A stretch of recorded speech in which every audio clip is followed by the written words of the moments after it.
What's up, everybody? Welcome to Podcast Now. I'm Alex. In this video, I want to talk about why Sony needs a state of play before or during E3 2019. Now, this is a really big deal. This is a video that's starting our E3 coverage on our channel. I've already recorded a bunch of other E3 videos, but I feel like this video should come first, or at least should come rather early, because I feel like it's important. Sony here's the thing. I really like what Sony and Nintendo have done with the fact that they've left E3. I respect that. I feel like Nintendo was the first one and got a lot of hate for it back in the day, but ended up being a really, really good decision with the fact that E3 just isn't what it really used to be, right? And so Nintendo obviously left, and now we see companies even like EA and Sony leaving. Now, here's the deal with Sony. I feel like it's a good idea. I feel like it's like if you don't want to talk about certain games or certain consoles or whatever, and you don't have a big enough thing to even worry about E3, then don't go. I respect that. I think that's a good idea. Microsoft, however, is going. We know that. Biggest competitor,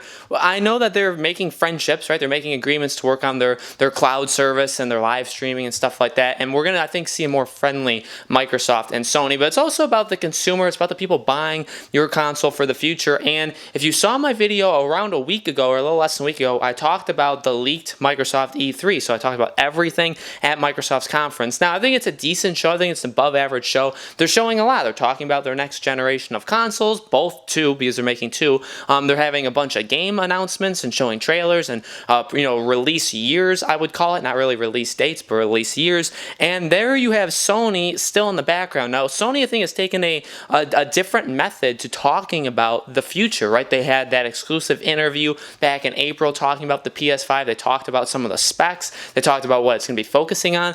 They did a recent presentation around 2 weeks ago where they showed off again the loading times. So loading times, power, things like that seems to be a really, really big feature of the PS5. But we've heard a lot about it, and here's the deal. They need something. Nintendo is going to have their Nintendo Direct during E3, I believe on that Monday, not at E3. They're not going to be there, but they're having their own Nintendo Direct. And Nintendo Directs are notoriously awesome. They're fantastic things. And the fact that they're going to be having one, we know we're going to get a lot of big stuff. We'll get release dates, I assume, for Pokemon Sword and Shield. We'll get Animal Crossing. We'll get Luigi's Mansion. We're going to get so many games. We may get brand new game announcements. Maybe we hear something about Metroid. There's so much that they can do, and they're really going to have an awesome show. To be honest, I think a lot of those, Square Enix, Nintendo, they could possibly beat Microsoft without even going technically to E3. Now, Square Enix is going to have an E3 conference. It's not necessarily even about beating it. I don't want to make it like a war between Microsoft and Sony.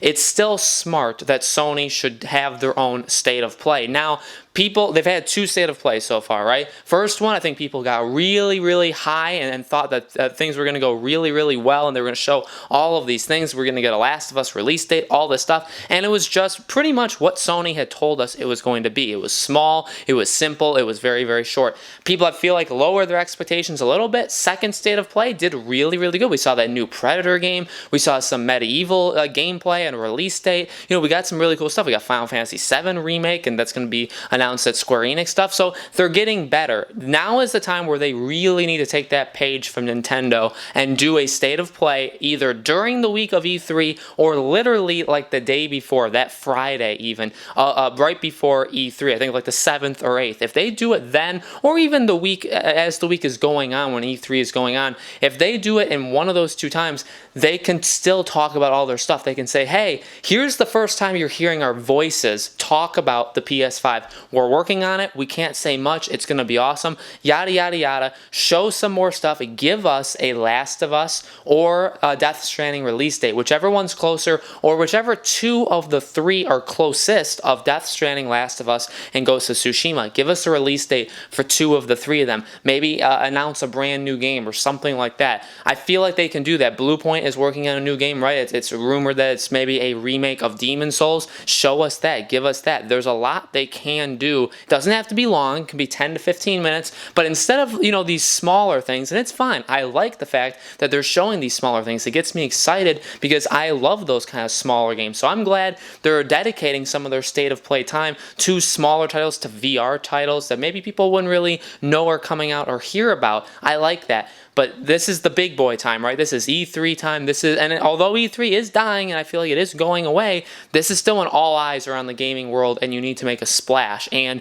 if Sony did a state of play, it's 15 minutes long, and they just show Last of Us, Death Stranding, Ghost of Tsushima, give us the release date for 2 of those 3, announce 2 brand new games, talk about the PS5 at the very end. Perfect. End it right there. That's awesome. That's all you need to do. And I feel like that's honestly necessary. I feel like I don't know if they can let E3 go by and go into late June and all this stuff without talking about anything, because then we're going into the summer and it's like, when are we going to get The Last of Us's release date? When are we going to see Death Stranding again? Or is the Tokyo Game Show, are they going to show up there? Or Gamescom, are they going to go back to Gamescom, because they haven't been there in a lot of years? So there will be more questions. People will start questioning what's going on. So I feel like having a state of play, and maybe by the time this video actually goes up, they've announced it, and if that's true, maybe I'll take this video down, but you'll know that I called it because I'm recording this pretty early. I feel like it's something that they absolutely should do, and I feel like it's almost something they need to do just to compete. Just to compete. Microsoft is going to be stealing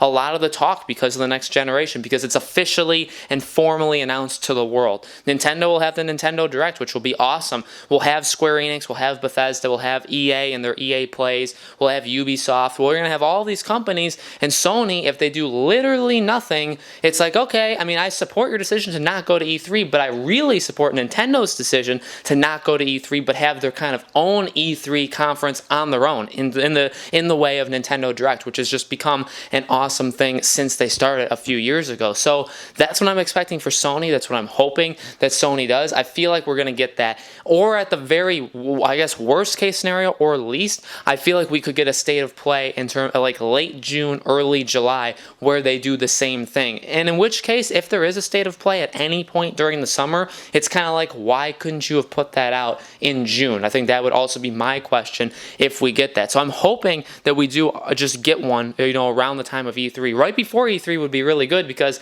then you can honestly get ahead of Microsoft without even going to E3, which is a great thing to do if you're, Sony and trying to compete, trying to get your word out. So that's just my thoughts. Let me know in the comments below, guys. Do you think Sony needs to have a state of play? And if they did, what would you want them to announce, reveal, show? What do you want to see from it if it's like an E3 kind of themed state of play? Let me know. Make sure you guys subscribe to our YouTube channel, Podcast Now. Hit the bell icon so you guys know when these videos go up. And thank you so much for watching, and I will see you on the next video.